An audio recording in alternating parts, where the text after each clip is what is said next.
Good evening and welcome to the final regularly scheduled board meeting for Marin Water's Board of Directors. Today is Tuesday, December 16th, 2025. Terry, I'd like to begin with a roll call, please. Good evening, Vice President Jed Smith, Here. Director Ranjiv Kush, Here. Director Diana Mayer, Director Larry Russell, Here. and President Matt Sampson. Here. Do we have any public comment on the agenda items this evening? There are none. Great. I'd like to go ahead and entertain a motion to adopt tonight's agenda. So moved. Second. There we have a first and a second. A roll call, please. Vice President Smith, Aye. Director Kush, Aye. Director Mayer, Director Russell, Aye. and President Sampson. Yes. Before we adjourn to closed session this evening, do we have any public comment on closed session items? There are none. Okay, we'll go ahead and adjourn to closed session. Okay, we're reconvening from closed session this evening with no reportable action. And again, everyone, welcome to our final regular scheduled board meeting of the year. And with that, we'll move on to item number 5, Terry. Public comment on items not on the agenda. Mr. Phil Sauter. Good evening. This is an interesting time of the year as the days are shorter and the skies are grayer, transpiration's lower, and Marin Water's production drops below 15 million gallons a day. I think it's also a good time to look at customer behavior as we move indoors and let our landscapes take care of themselves for a few months. For example, what would a winter heat map tell us about our customers when outdoor watering drops to its lowest and most of our production is for indoor use? Do we have any Tier 4 users in December? And would they tell us where to look for significant leaks or those who forgot to turn off their irrigation systems? Are there clusters of heavy winter users, and are they the same folks who use 1,000 gallons a day in the summer? I know we can look years down the road and imagine universal AMI installations and AI data mining, but the facts are that half of our heaviest users have AMI installed now, and the bi-monthly data we have for everyone else would give us useful insights right now today. One thing we could do with our winter data is get a message out to all Marin Water customers, thanking them for the efforts they've been making to conserve water for many years.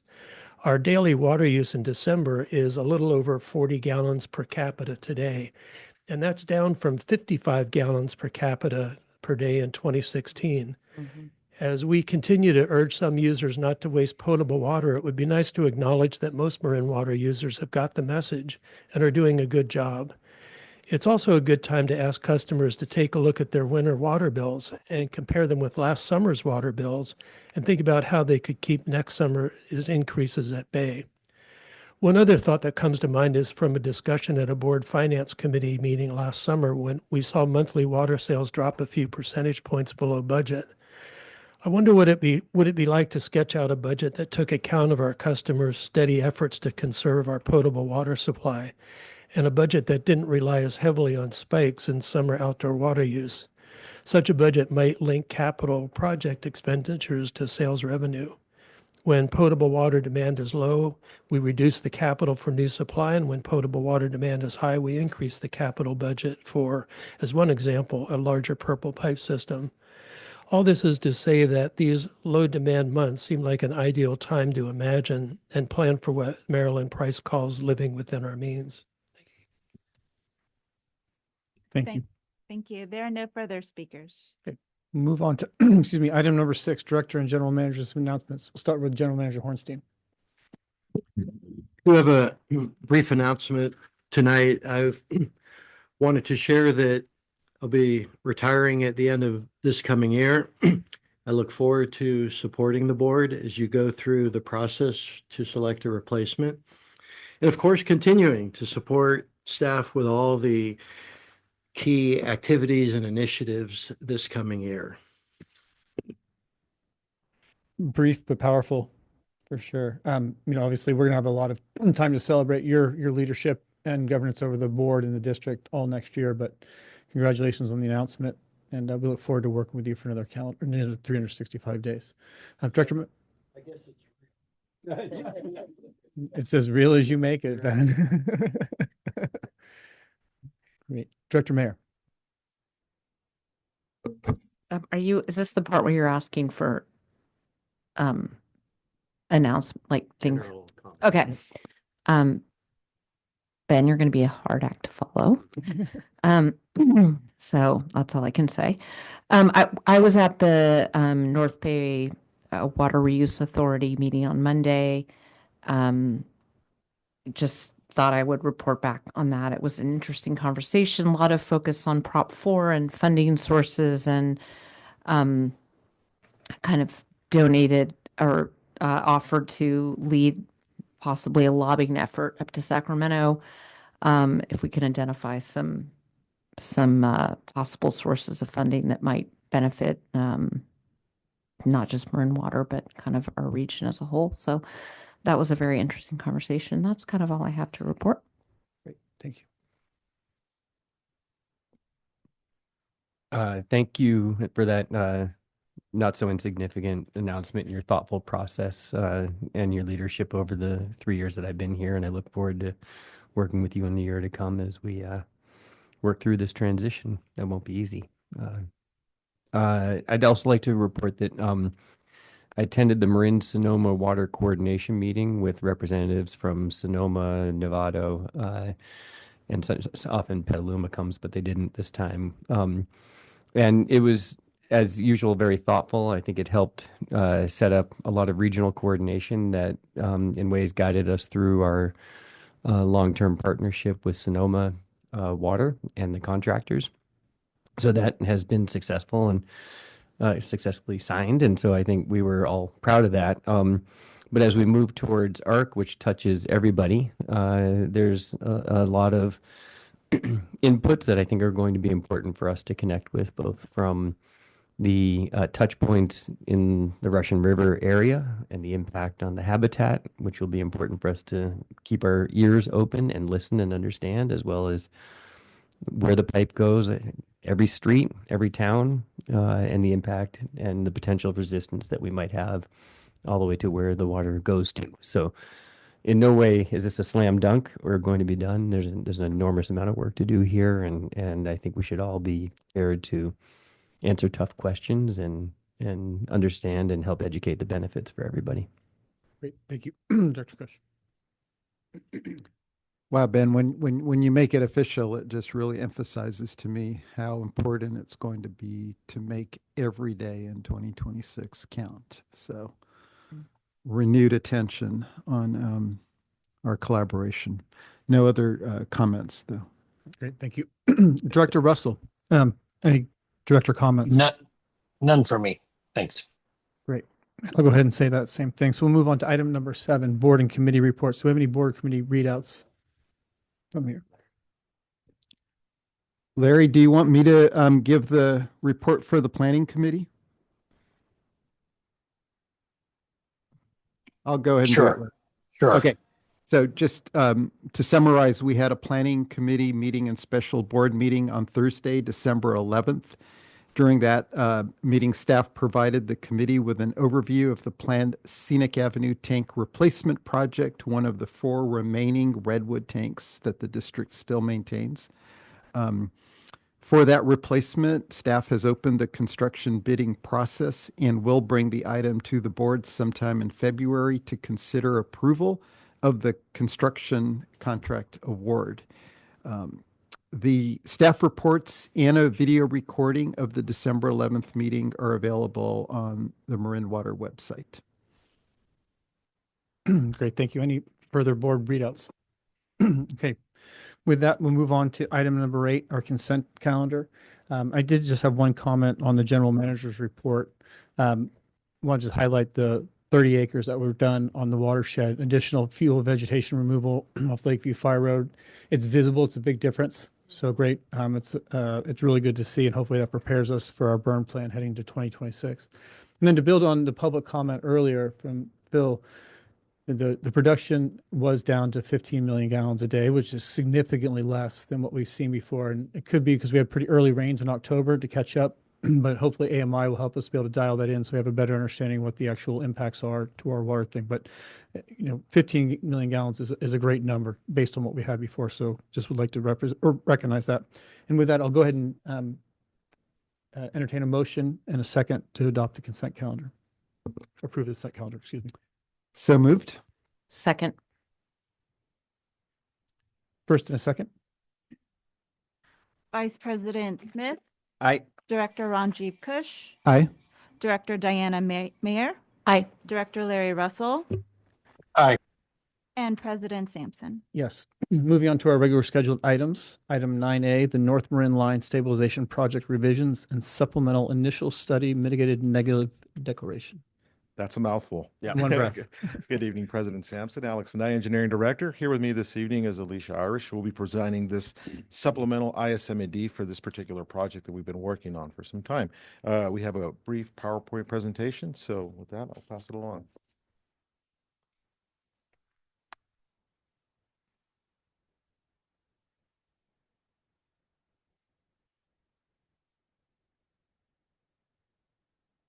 Good evening, directors. Today I'm here to discuss with you the North Marin Line Stabilization Project.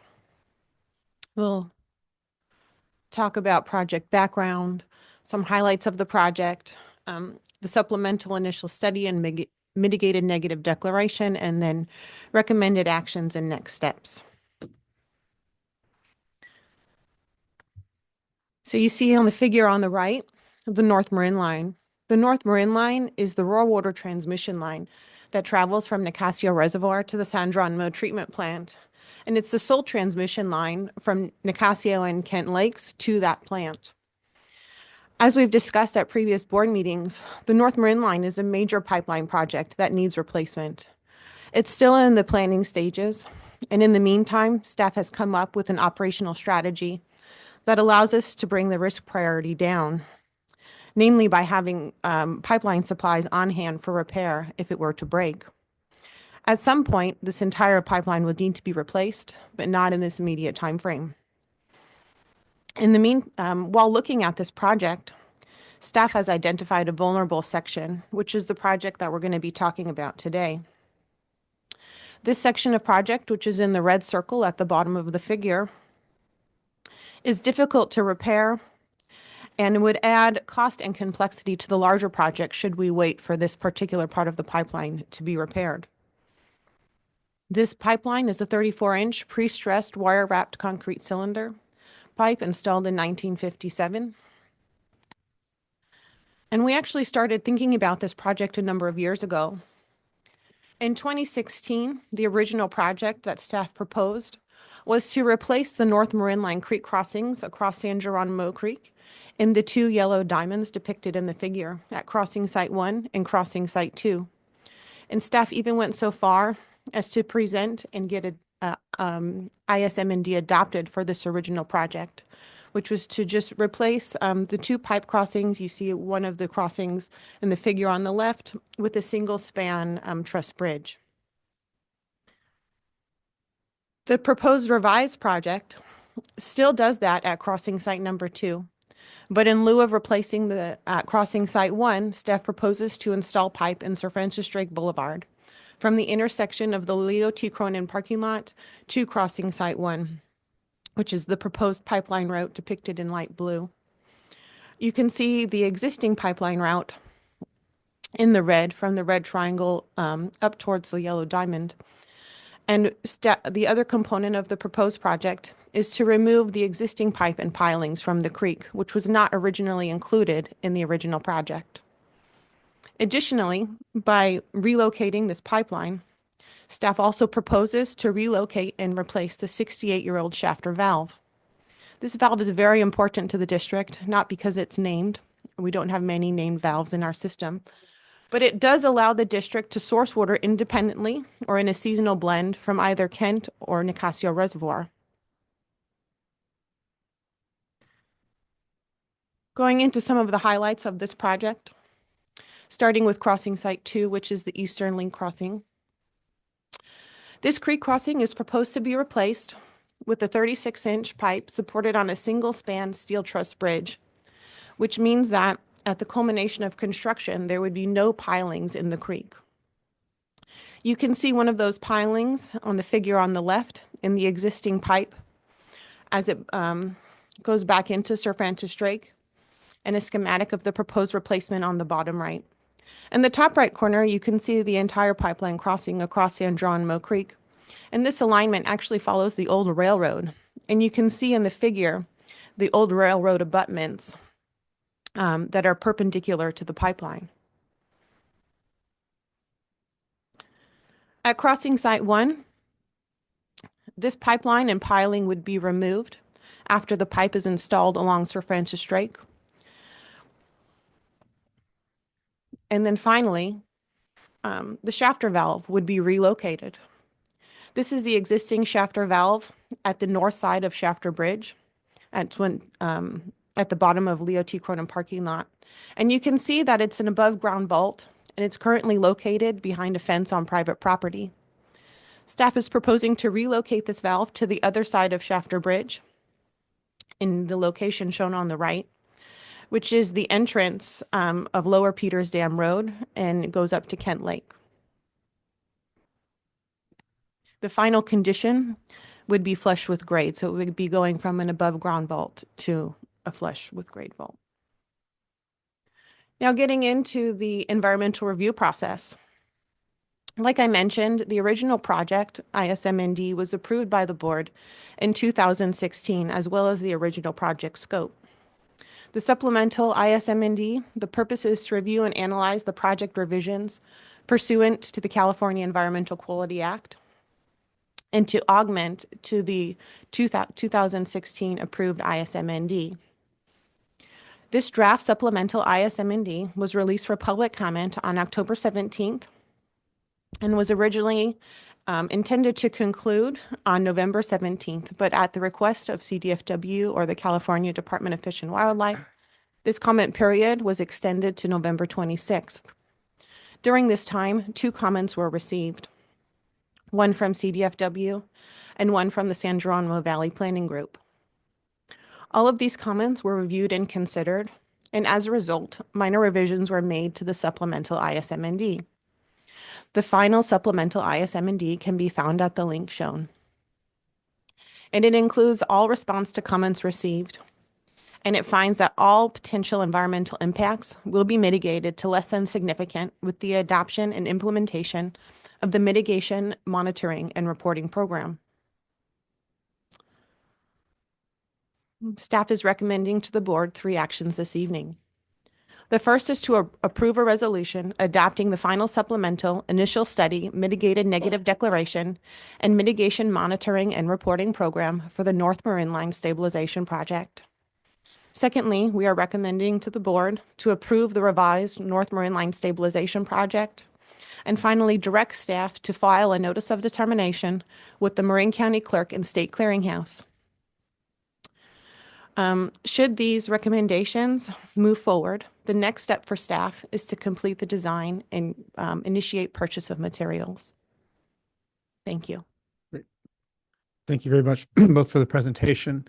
I'll go ahead and start off with discussion or director's comments. Director Russell, do you have any comments on the presentation or questions? No, I'm well familiar with it and everything looks cool to me. Great, thank you. Director Kush. Yeah, thanks, Alicia. Thank you, Alex. How long is the total North Marin line? You know, if starting from Nicasio and then coming to this point. I would say, what do you think? 15 miles? So it looked 20 like- miles? Sounds about right. That's looks like about that. Because Alicia, you said that the whole thing is potentially due for replacement, or Well, this is one of those projects that we discussed when we were bringing the larger capital projects to the board for review. We brought forth the San Jeronimo treatment plant clarifiers, the Ross Reservoir tank, Smith Saddle tanks, and this was the 4th project in that docket, the North Marin line. And it's such a critical line in our system that we want to make sure that it's operable, right? Nicasio and Kent Lakes are some of our largest lakes in our system. Also, Suluhuli would be fed through that line should we choose to operate it. And then when we were doing the risk assessment across those 4 projects, we were looking at the priority of those projects and are there are there ways to mitigate that risk if we can't implement all of these projects in the immediate time frame? And as a pipeline, we have the ability to have pipe of that size on hand, available, ready to replace should the line need to be in need of repair. Whereas something like the clarifiers or some of those other tanks, should those assets fail, they're a lot harder to repair in such a short time frame. Okay. And so we have that ability to do isolated repairs, but with this project, we're addressing two We're addressing real the creek crossing. vulnerabilities. So these parts of the pipeline, they're not underground, they're not easily accessible. And just given the nature and complexity of these particular locations, staff wanted to repair these ahead of that larger project or replace these ahead of that larger project. Got it. Yeah, in addition to that, Director Kush, just to add more commentary, these were identified in the Fire Flow Improvement Program as critical locations to replace as well. So this aligns with the FFIP. Okay. And then, Alicia, when you first brought this to us in November, I don't remember Site 1 being replaced with a pipe under Sir Francis Drake. Is that a more recent decision to? No, that was in the draft supplemental. Okay. Because that area is really narrow, so it's going to be quite a impactful project, but Temporary. temporary, of course. And I'm sure, yeah, there'll be routes around it and stuff. The last thing is, just on the recommended next steps, often we'll be approving the development or even the release of a bid, of some sort. We're not at that point yet. No, we're not at the point of that. In order to get there, we need to approve or adopt the environmental document and have a formal approval of the project. Okay. And then what would be the timeline following these steps? We're looking to initiate construction. It's a limited construction season due to the sensitivity of the area. So construction can only be performed really between August and November of any given year. Is it fish? So there's a northern spotted owl, Okay. which makes us from August through January, and then so any work in the roadway could be done in that time frame, but the work in the creek needs to be performed between August and the middle of October of any given year due to the fish in the creek. Mhm. But to answer your question, should we receive approval tonight, we're anticipating to begin construction this August. Construction's August. Okay. And we don't have a ballpark budget estimate yet for this. I mean, it's going to be a little bit higher on the dollar per linear foot than other pipeline projects. It's a creek crossing, we're restoring the environment along with this project. So it's going to be in the range of a couple $1 million. Got it. Mhm. Great. Thanks for those clarifications. Director Mayor. So is the revised project, did the initial approved but not the project we're discarding, did it not have this replacing the shafter valve? It did not have the three components that are in the proposed project. So it did not propose to install pipe at Sir Francis Drake. It was just going to replace the creek crossing. It did not propose to remove the existing pilings from San Geronimo Creek, which is a restoration enhancement, and it did not propose to relocate and replace the shafter valve. And can you just explain to me, what's the advantage of having the pipe installed there as opposed to redoing the crossings? Well, the pipe adjacent to crossing Site 1 is in a private road. It's difficult to repair, but more so that actual creek crossing, the homes and trees and fences are very, very close to that existing pipeline. And it would be very difficult from a constructability standpoint to put a new bridge at that location. And then I know that this is a really top priority project. So thoughts on when we might get to replacing the entire line? That's a great question. Is requiring further evaluation as to how we compare, all the other larger projects like the clarifier and Smith Saddle Tanks and Ross Reservoir and prioritization, and where this lands. I mean, like Alicia mentioned earlier on in discussion, there are ways to mitigate the risk if something were to happen with having pipe on hand to make the repairs as needed. But you're absolutely correct. At some point in the future, we're going to have to evaluate that for replacement. So it's not off the list, but it's just where that falls in the prioritization will be key to kind of hone in on in the future. Thank you. Dr. Smith. Yeah, I think maybe a year or two ago you went through how you prioritize different pipes to get fixed, and maybe Director Mayer wasn't here then, but maybe sometime next year that'd be a good thing to bring forward and understand where we are now and what's shifted in our priorities and how you think about it. I've been to that spot actually. It is a stunning environmental habitat there, and I'm sure we'll be super careful. And so I trust that you will. I'm good. Thank you. Great, thank you. You mentioned that there were 2 public comments during the comment period and that the project was changed because of those. Can you elaborate on those at all? Yes. One of the comments that we received was from an aesthetic nature. We would be replacing the existing pipeline and pilings with the new pipeline and bridge, and it may not look the same, given the rural character of the setting.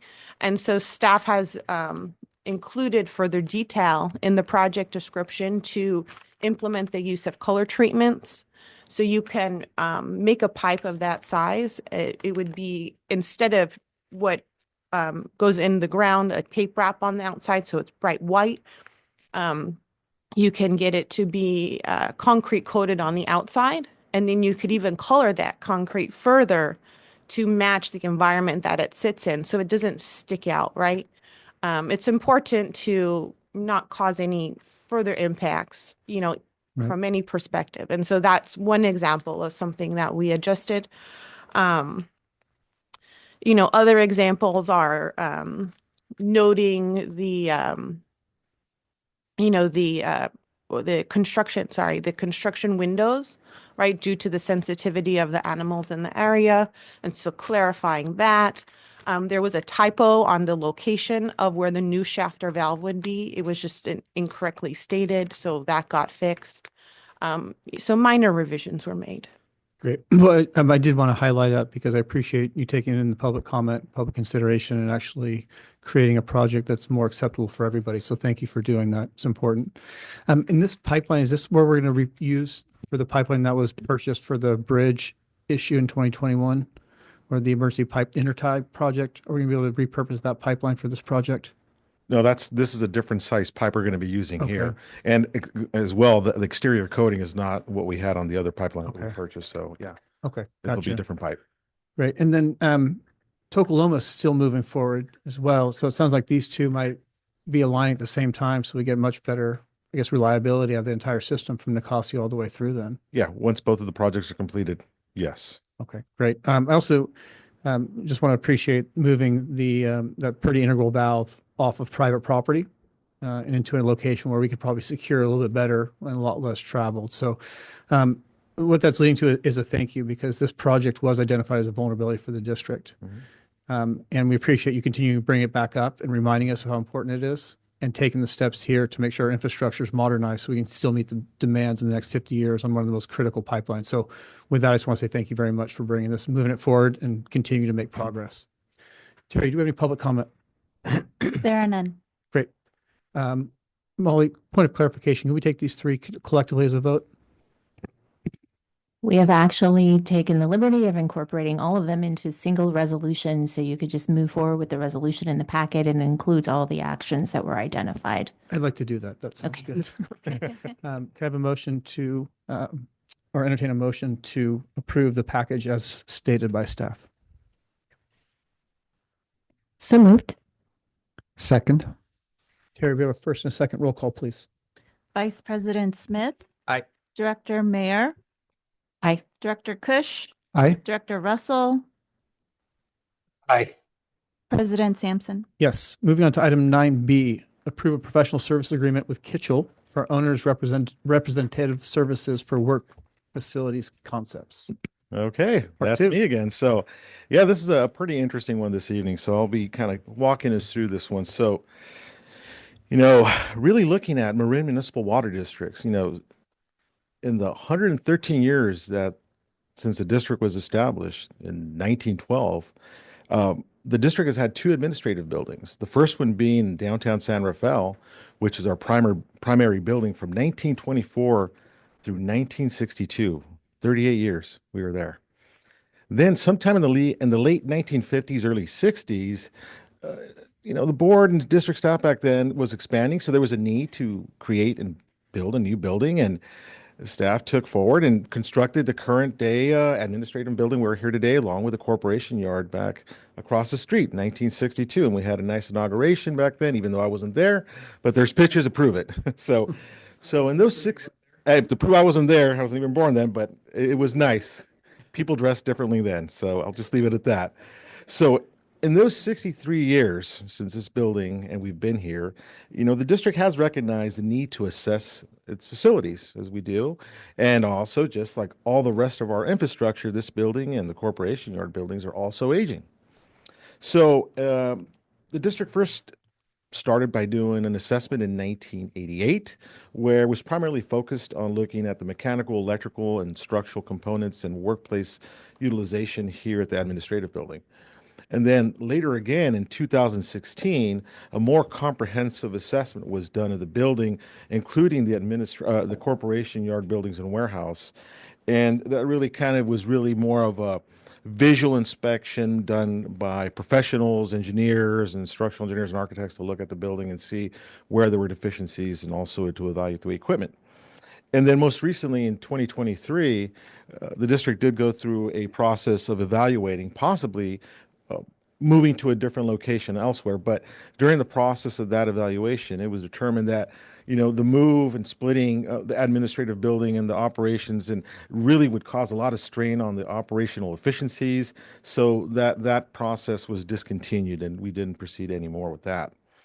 So in the 63 years that we've been here, really the only modernization that's really occurred in these two locations has been the installation of solar panels in around 2010 and outside of routine maintenance, but that's really it. So there's really a need there for modernization and kind of coming up to snuff to current day standards. So considering the age of the building, the materials, the lack of modern day code compliance with seismic, electrical, and even considering energy efficiency standards. I mean, we look around, you walk around the building, all the glass is single pane. So you could imagine the heat loss that we have throughout the building there. So there really is a need for the district to really evaluate and consider what the rehabilitation of these facilities would look like and really develop concepts and costs for future board consideration. So in addition, currently the workplace is really, no longer meeting its operational and public, efficiencies. I mean, for example, if we just start here in the boardroom, we could only fit around 25 people here. And I know the sign back there says 115, but you'd be hard pressed to fit that many people in here. So usually that ends up resulting in having to go outside in the hallway, setting up chairs outside. So it really just creates kind of this dislocated board meeting. Even though there's a monitor out there for folks, it's not a really good use of the space and puts people in the employee work areas. In addition, there's a lack of any real public restrooms here. So anytime we have a public meeting, anyone that needs a restroom has to walk halfway across the building to find it and get their way back here. So there's efficiencies there that, need to be considered as well, going forward in the future. And then also, linked to that, the lack of real useful conference rooms for meetings. So typically, staff frequently find themselves having to reschedule meetings because we don't have enough conference rooms to meet, or worse yet, double booking, and then that really causes a strain to the workflow. So that happens frequently, and there's always an ongoing need to say, where do we have meeting spaces, and we need more functional conference rooms.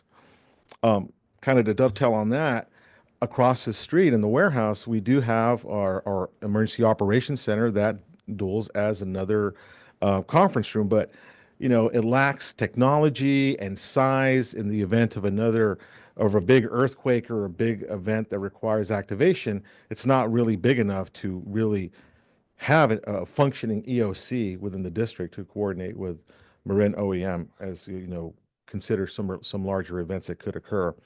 And then also in the 2016 condition assessment, it was evaluated and determined that there's seismic and structural deficiencies in the warehouse that need to address out of plane shear, which means that you're basically looking at a box, and in a major event, the roof and the walls could fall apart, and that would be a big problem. Not only just because the EOC is there, but also because that's our warehouse where we have all our equipment that crews would have to access to make repairs. So that's a critical, building to actually look at and actually upgrade. So just considering that, these are just some of the examples, but these types of comprehensive building and evaluations are really complex in nature because there's lots of moving parts, mechanical, electrical, seismic, all these things need to be considered. And typically what public agencies do, they hire this work out to what's known as an owner's representative. So an owner's representative is basically a firm that has architects, structural engineers, mechanical, electrical, and also cost estimators and construction managers to really help develop and evaluate the cost for the organization. A great example of that is just recently, right down the road in the city of Larkspur, they're completing their library, and they utilized similar services for owner's rep. Given it was a green site, there was nothing there they had to modify, but they took advantage of utilizing this kind of service because typically we don't have all those skill sets, especially on the smaller organizations, to utilize to do these projects. So these types of firms, they'll develop a detailed assessment.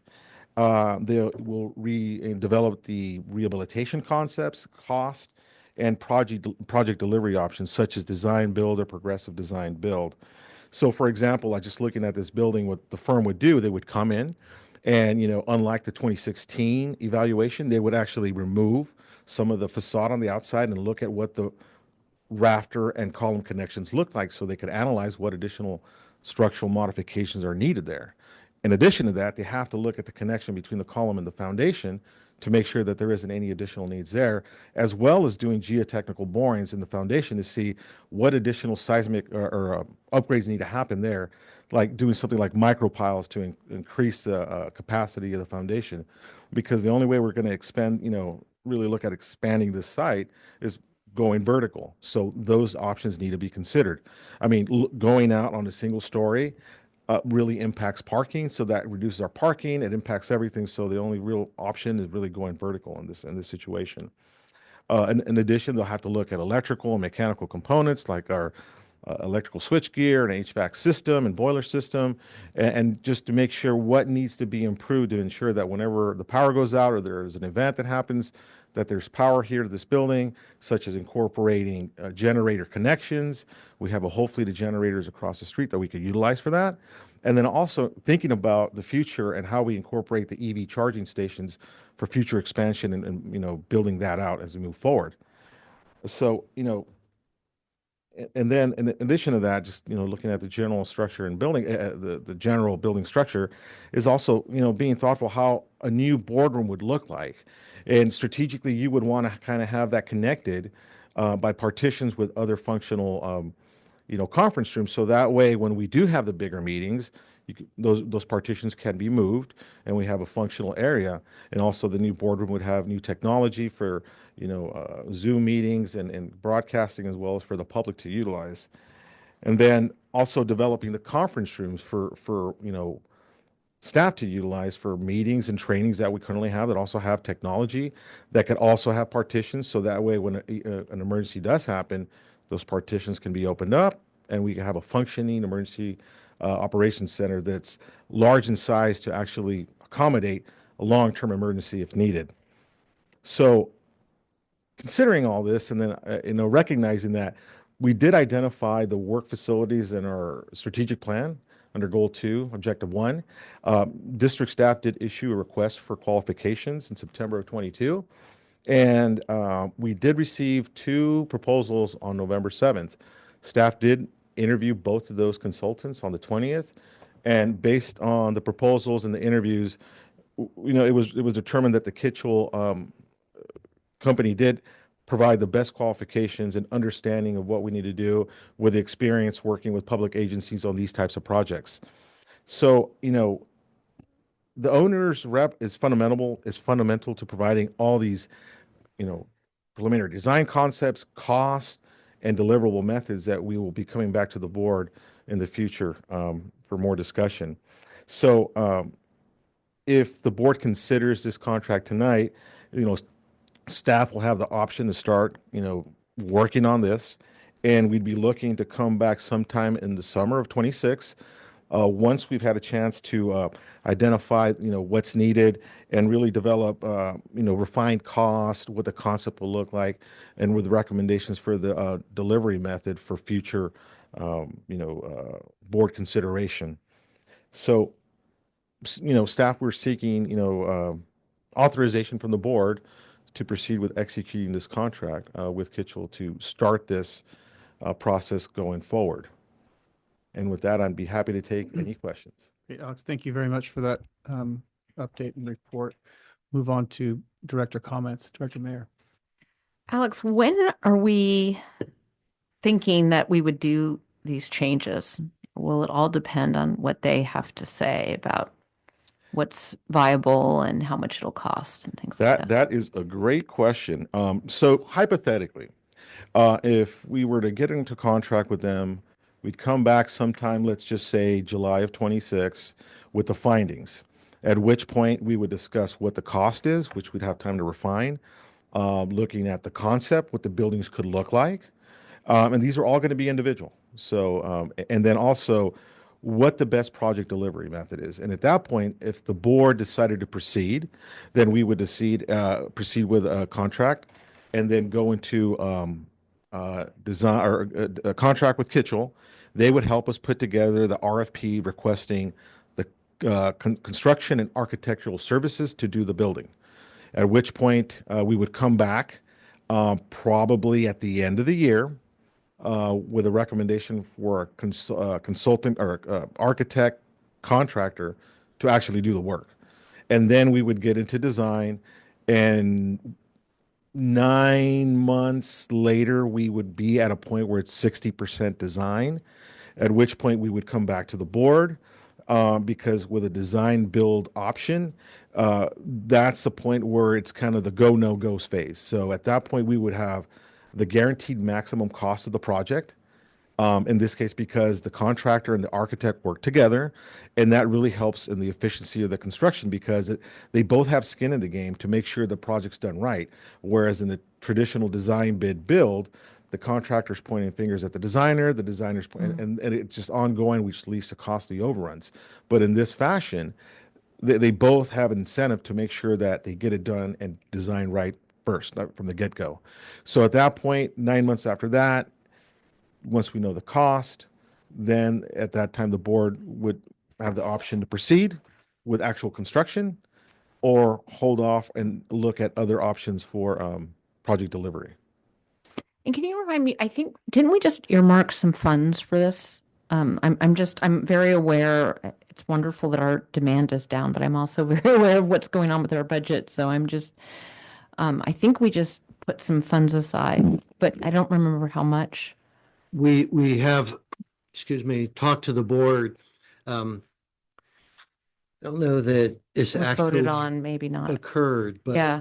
to create a reserve to support worksite facility upgrades that have been identified as a need. And we talked about using the salary savings because there's kind of a synergy there. That's right. Salary savings, less people, more work, and kind of moving forward on something that, is really intended in part to improve the work environment for staff. Thank you. How much was it? Do you recall? I think there's a final discussion with Brett and the board.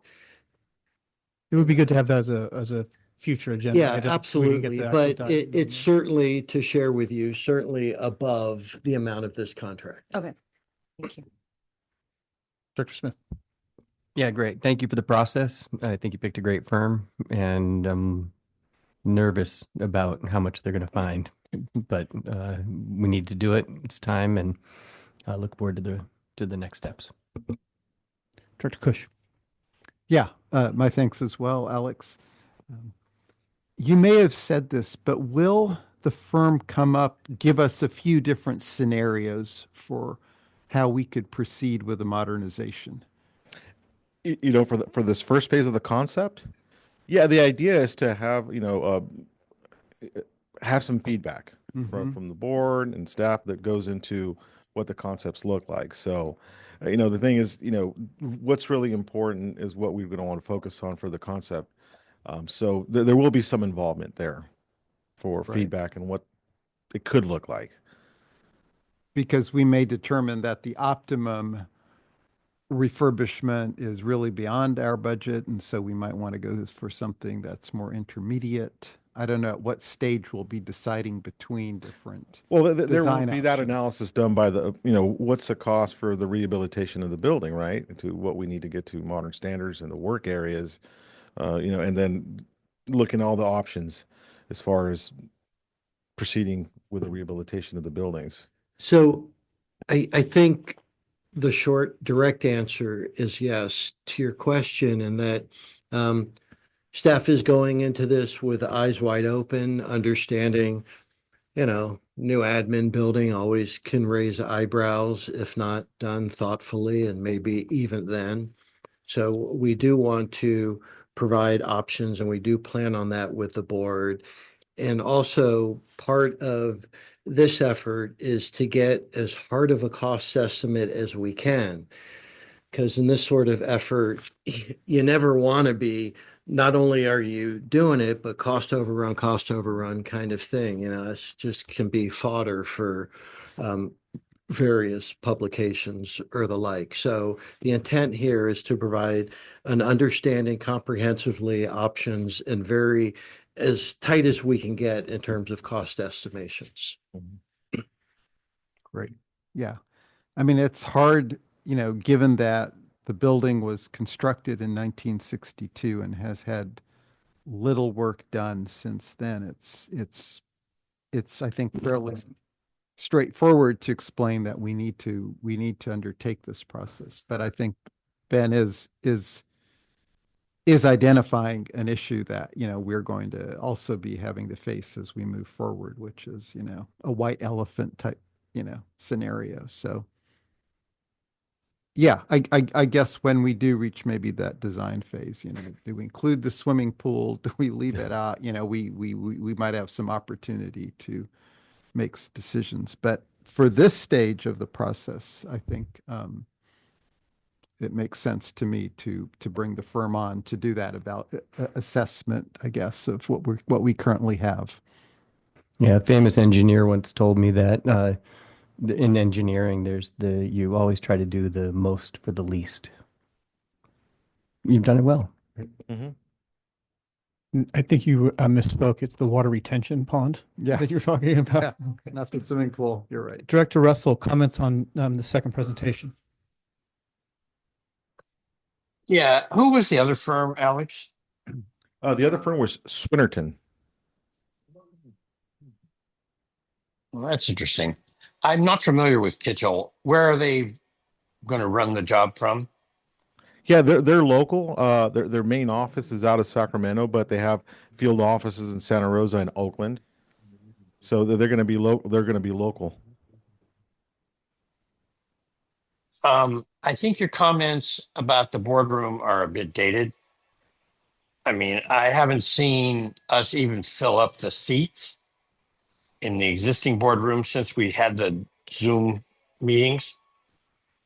I don't think. Maybe one meeting they filled them up. So I think that's an area that needs to be thought through pretty carefully. Oh, Larry, I'm And going I to don't interrupt on this one. I feel like when we had the watershed discussions The rate cycle. and the rate cycle, we had a pretty packed hallway outside the boardroom. Contract negotiations for the labor group. There's been a Yeah. few. Oh yeah, labor was at least 4 or 5. We've been overflowing into the halls. Yeah, 4 or 5, but the normal ones aren't. And In the past, Sorry, Larry, what we've last done- point there. You'll also remember we had to move to San Rafael for one of our meetings. well, that was my point. That was exactly my point. We have alternatives available to address this exact issue.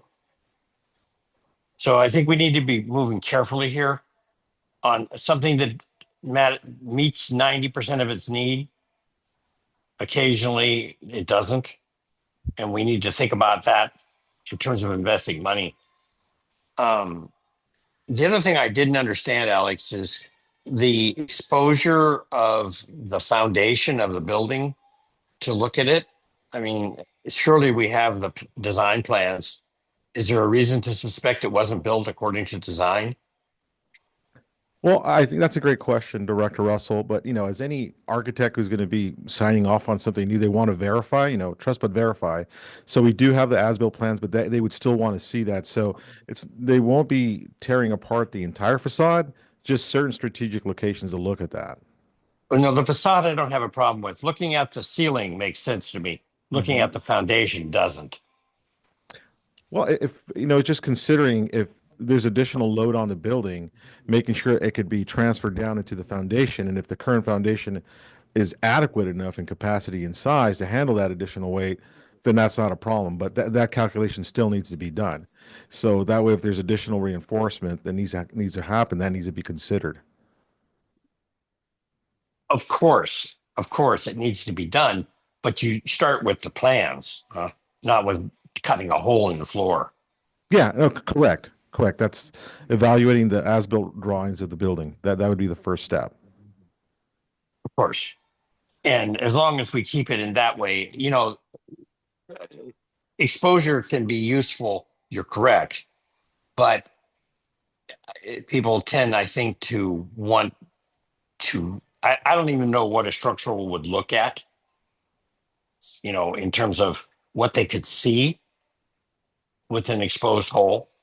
And is the plan or the thinking to keep the building occupied while this kind of work is going on? Not so much the investigation, but the long term of actually rehabbing the building? Yeah, I'd say that, Larry, probably depends on where the project ultimately lands. I mean, there's certainly a point at which it'd be very difficult to get productive work done. But again, I think, that's really the whole intent of this effort, which, is not a trivial effort to really collectively get our arms around what we need to do. And, as Ranjiv was talking about, alternative ways to get there. Yeah, it's an interesting idea, that's for sure. I'm in a situation where, it's coming a bit out of the blue. Maybe I wasn't following something previously, but I don't remember a discussion like this at all about requiring the kind of services we're talking about, and especially for 459,000. So I don't know.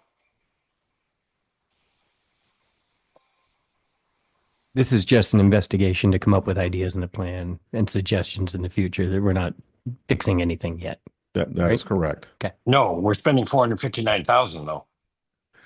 Alex, thank you for that. And I think when we look at the need for modernization, we see partner agencies all around doing the same thing. I mean, North Marin just put substantial capital into their facility, came out quite nice. And going with this owner's rep's not super uncommon. I mean, City of San Rafael just use it for all their firehouse builds. There's quite a few people doing it. I would like to see, though, in staff reports, when we're going to be asked to approve $500,000 to see where their company was at, what the other proposals came in at, and the cost too. So we have an understanding of what you're comparing that to, because this is a pretty substantial amount of money to be able to do that. And then also too, I think you touched on it, but if you could just delve in a little bit deeper, why are we spending another $500,000 when less than 10 years ago we just had this done? Or is it the same? The building evaluation that you mentioned in 2016, your report that you said was pretty detailed. Yeah, that was more of a visual, evaluation that was conducted on the two buildings, or corporation yard and administration building. So this one is going to kind of validate that and look at that again, but it's also going to be providing the concepts and what needs to be done in order to kind of take it to the next step and actually come up with a modern day cost that's, to current standards. So we know what it's going to cost to do these rehabilitations at the buildings.